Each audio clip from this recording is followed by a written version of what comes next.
আজকে শেয়ার করব একদম তেল ছাড়া স্বাস্থ্যকর উপায় বাচ্চাদের আবদার রাখতে সন্ধ্যের একটা দারুণ স্ন্যাক্স আইডিয়া।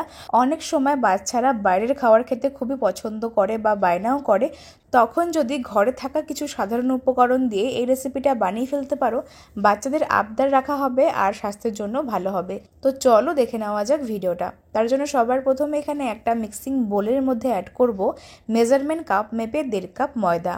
আজকের ভিডিওতে আমি ময়দা ব্যবহার করেছিলাম, তবে তোমরা চাইলে আটা ময়দা মিশিয়ে অথবা শুধু আটা দিয়েও করতে পারো। যার যেরকমভাবে পছন্দ সেই মতন আজকের রেসিপি করা যেতেই পারে। তো এখানে আমি 1.5 কাপ মতন ময়দা অ্যাড করে তার সঙ্গে অ্যাড করব ময়ামের জন্য স্বাদ মতো নুন আর পরিমাণ মতন তেল। এখানে আমি 1 টেবিল চামচ সাদা তেল ব্যবহার করে এবার সমস্ত কিছু খুব ভালো করে মিশিয়ে ময়াম করব। তেল আর নুনটাকে দিয়ে ময়দার সাথে খুব ভালো করে মিশিয়ে এবার এর মধ্যে অল্প অল্প করে জল দিয়ে একটা নর্মাল আকারের ডো মেখে নিতে হবে। মনে রাখতে হবে ডোটা কিন্তু খুব একটা বেশি শক্ত বা নরম করা যাবে না। ডোটা মাখতে মাখতে তোমরা আমাকে কমেন্টে জানিয়ে ফেলো যে আজকের ভিডিওটা কে কোন জায়গা থেকে দেখছো, তাহলে আমি তোমাদের প্রত্যেকের কমেন্টে ধন্যবাদ জানাতে পারবো। আর আজকের ভিডিওটা যদি ফেসবুক পেজ থেকে দেখছো তাহলে ফুডি মিতা 02 পেজটিকে ফলো করে দিও। আর যদি ইউটিউব থেকে দেখছো তাহলে মিতাস ফুড জোন চ্যানেলটিকে সাবস্ক্রাইব করে পাশে বেল আইকনটা প্রেস করতে একদম ভুলো না। এতে করে আমার সমস্ত রেসিপির আপডেট তোমাদের কাছে খুব তাড়াতাড়ি পৌঁছে যাবে। ডোটা দেখতেই পাচ্ছ ঠিক এরকম করে মেখে নিতে হবে, খুব একটা বেশি শক্ত হবে না আবার একদম নরমও হবে না। তারপরে এর থেকে লেচি কেটে শুকনো ময়দা ছড়িয়ে একটা বড় আর পাতলা করে রুটি বেলে নিচ্ছি। খুব একটা বেশি মোটা করব না আর খুব একটা বেশি বড়ও করব না, মাঝামাঝিভাবে সাইজ রেখে একটা পাতলা রুটি বেলতে হবে। দেখতেই পাচ্ছ ঠিক এরকমভাবে একটা রুটি বেলে নিয়েছিলাম আর আরও একটা আমি একই রকমভাবে বেলে নিচ্ছি। দুটো পাতলা রুটি একই রকমভাবে বেলে নেওয়ার পরে এবার এটাকে বানিয়ে নেওয়ার জন্য গ্যাসের ওপর একটা কড়াইতে বেশ খানিকটা মতন জল গরম করতে বসিয়ে দিতে হবে। আর জলটা যখন ভালো মতন ফুটে উঠবে তখন এর ওপরে এরকম একটা ছিদ্রযুক্ত থালা বসিয়ে দিতে হবে। তারপরে সামান্য পরিমাণ তেল ব্রাশ করতে হবে যেন এটা কোনোভাবে স্টিম হয়ে যাওয়ার পরে লেগে না যায়, খুব সহজে উঠে আসে। তেলটা ভালো করে ব্রাশ করে এবার এর ওপরে একটা রুটি খুব সাবধানে বসিয়ে দিচ্ছি। তারপরে আমি এখানে একটা সেদ্ধ ডিম নিয়েছিলাম, তো ডিমটা এবার খুব ভালো করে গ্রেট করব আর রুটির চারদিকে খুব ভালো করে গ্রেট করে ছড়িয়ে দিতে হবে। কাজটা আমি এখানে কিভাবে করছি সেটা আশা করে তোমরা ভিডিওতে একটু লক্ষ্য করলেই বুঝতে পেরে যাবে। আজকের রেসিপিটা যেহেতু খুবই অল্প পরিমাণে বা একটার মতন করেছিলাম, তার জন্য এখানে একটা সেদ্ধ ডিম দিলেই হয়ে যাবে।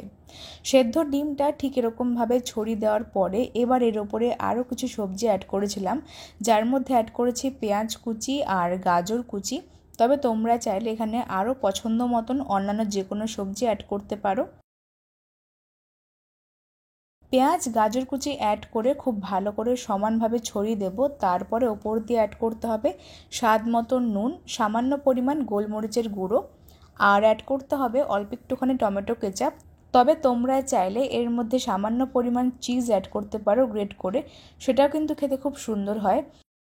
তো সমস্ত উপকরণগুলোকে রুটির ওপরে খুব ভালো মতন ছড়িয়ে দেওয়ার পরে আরও একটা রুটি যে আমরা বেলে নিয়েছিলাম সেটা এর ওপরে অ্যাড করে 4 সাইড দিয়ে মুখটাকে খুব ভালো করে আটকে নিতে হবে।